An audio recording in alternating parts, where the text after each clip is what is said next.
Hey guys, welcome back to FPL Fran. Today's video is going to be the Game Week 34 cheat sheet. I do think this is going to be the biggest game week left in the season, and part of that is because there are so many doublers to choose from, and a lot of people will potentially get the right calls or the wrong calls, and there's a lot of doubts over rotation at this point in the season, which do call into question whether you go with some of the more trusted picks in terms of the defenders who probably won't get rotated as much, versus the attackers who do have a strong chance of getting rotated. And a good example, of course, are the City attackers who will maybe be rotated in mind of that future Real Madrid game in the Champions League. But of course, Leeds at Game Week 35 will precede that. As far as the midfielders this week, we don't have any changes. Of course, Andreas is an option, but you can see he's on the cheat sheet. I just think that the midfield position is a little too stacked to even consider Andreas seriously as an option. A lot of us would rather spend the money on a Brighton midfielder, in my opinion, who would probably get more value out of it. And part of that is because I think Fulham are such a weak team, and the performance versus Aston Villa was testament to that in terms of how little attacking threat they had, particularly with Willian out, with Wilson out as well. With Brighton now, of course, they did absolutely disappoint versus Nottingham Forest, but that was away from home. They now have 2 home fixtures, which I really think is a huge difference maker. United, particularly away from home, have shown to be a very, very poor defense. We've seen a lot of calamitous results as of late, and I do think this is an opportunity for Brighton to do better on the attacking point of view. And versus Wolves, of course, you'd expect a little bit better as well. Not to mention that Game Week 35 is also a lovely fixture for Brighton. So there's no reason to really get out of these Brighton assets. They're just too simple and standard to keep in your team. As far as the 6 to 6.9 territory, Grealish remains at the top. I have added Joe Linton provisionally as a third tier asset. This is more in anticipation of the fact that there will be great fixtures to come for this Newcastle team. At this moment in time, I'm not very high on going in for Joe Linton. Yes, of course, the single game week versus Southampton is good, but going back to the reasoning, I think this week is where you just simply pick your Brighton assets, your City assets, and of course, Salah and Rashford. I, of course, think that Gakpo, there is space for him in your teams, but you have to carefully consider whether you can have the budget to spend towards going for Gakpo, because unless you're dropping Salah off from your team selection, then it's very hard to actually squeeze the funds necessary to get Trent, Salah, and Gakpo in that situation. So I do find Gakpo is an odd one where him and Jota similarly, and Jota of course will have a kind of exclamation mark or even an asterisk around him simply because of what Jurgen Klopp has said in his presser. But with Gakpo, you have a similar situation where he could be rotated, of course, like we saw Jota in the previous game, as we did with Gakpo when we took a free hit on him on 32. So there's an opportunity for Gakpo to be in your teams, but I think it is a bit of a risk compared to someone like Salah, who's going to play 90 minutes. As far as Rashford, of course, he rises to the top. This is simply because Rashford no longer blanks. I haven't done the cheat sheet. I missed out on Game Week 33, so therefore you have Rashford just simply rising back to the top. It's a very standard transfer and probably should be your priority transfer in the midfield, even over Salah in my opinion, just because he is actually that much bang for your buck, and you're probably not captaining Salah as well. As far as Odegaard and Gundogan, these 2 assets fall. I think as of late we have seen that assets like Grealish and Gundogan haven't been that interesting, but what concerns me and what I've always said about Gundogan is that he will play either attacking or defensive roles on the pitch. Now, of course, in various games like the Arsenal game, you can see Grealish plays a very defensive role for the team. In fact, he probably occupies more midfield-like positions, and it's almost like he's playing a 4-4-2, right, in defense, where Haaland and KDB are at the top as your centre forward and striker pairing. But there will be times where Grealish will break in transition, and of course Gundogan will do the same, but he will also, for larger periods of the game, in my opinion, take a defensive role, and that's why I don't really like Gundogan so much.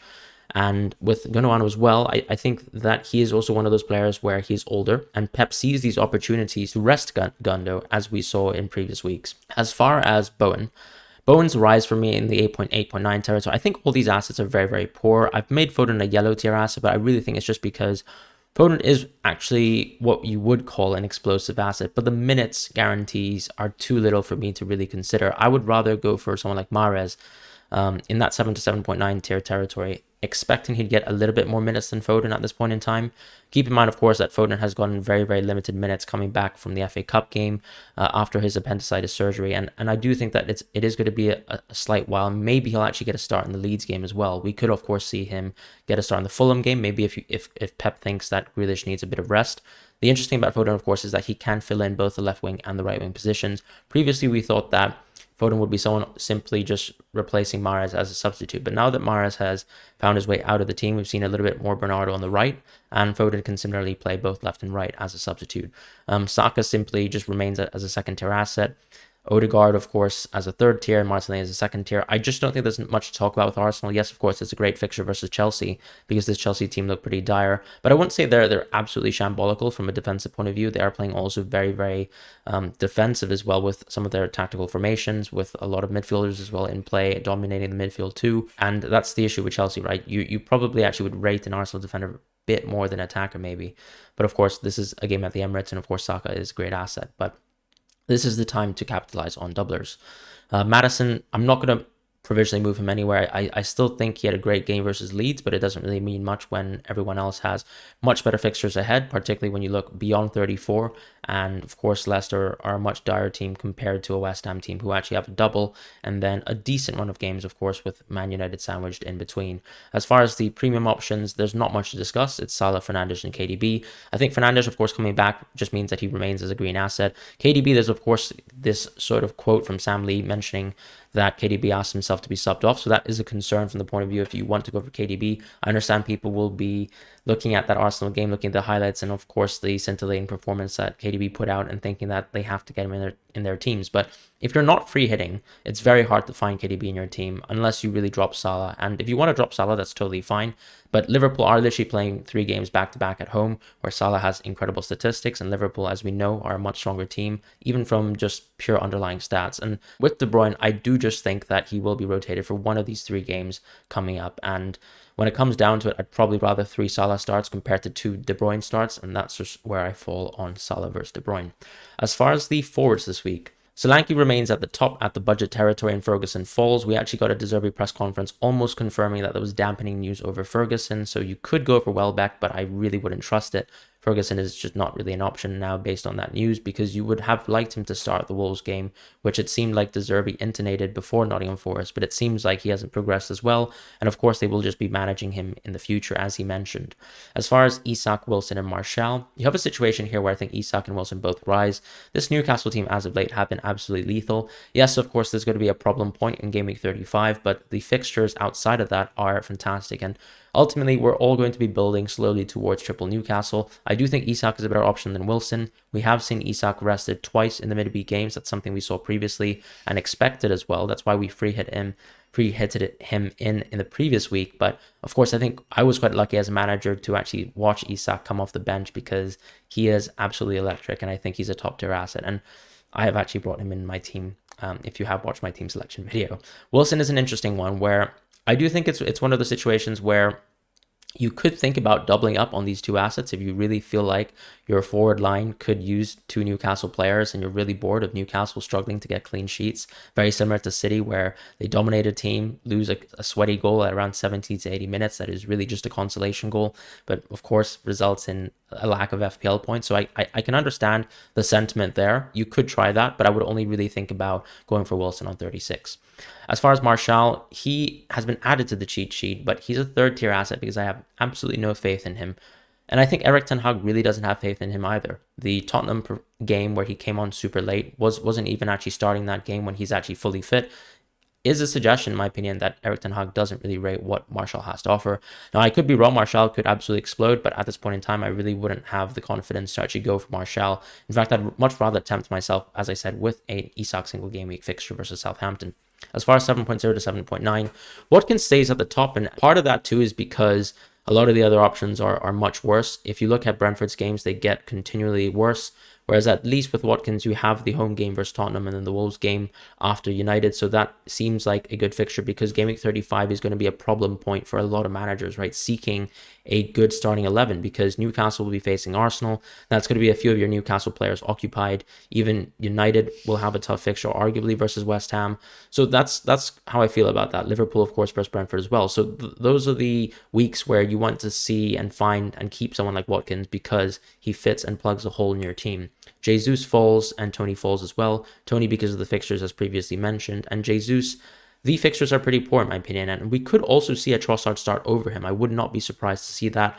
Trossard has looked electric. He has been kept on the bench for a while now, but he did really change things around late in the game, of course, so game state really does matter when you look at the Man City game and contextualize that. But I think there is a chance that Jesus could lose his spot in the team. As far as Jota and Darwin, I think Jota will just have an asterisk over him, but I'm expecting him to be a better option than Darwin this week, and Darwin has to fall. I think we've dropped Darwin previously already, but the simple reality is Darwin is not a starter in this current team, and Luis Diaz is back fully fit. So even though Jota might miss out this next game in Game Week 34, you could see Luis Diaz simply fill in at left wing, and that would create a lot of issues. Now, I do see Darwin actually starting one of the games, but is that exciting enough? Potentially not. And I think for that reason, because Darwin is also so expensive, you'd probably rather someone who actually has more minutes nailed in the team, even going forwards, right? So looking towards the Brentford game. And that's why I think Jota is a better option. Kane and Haaland, still the top two options in FPL. I can understand why a lot of people are going away from Kane this week, but we might be regretting it very, very shortly.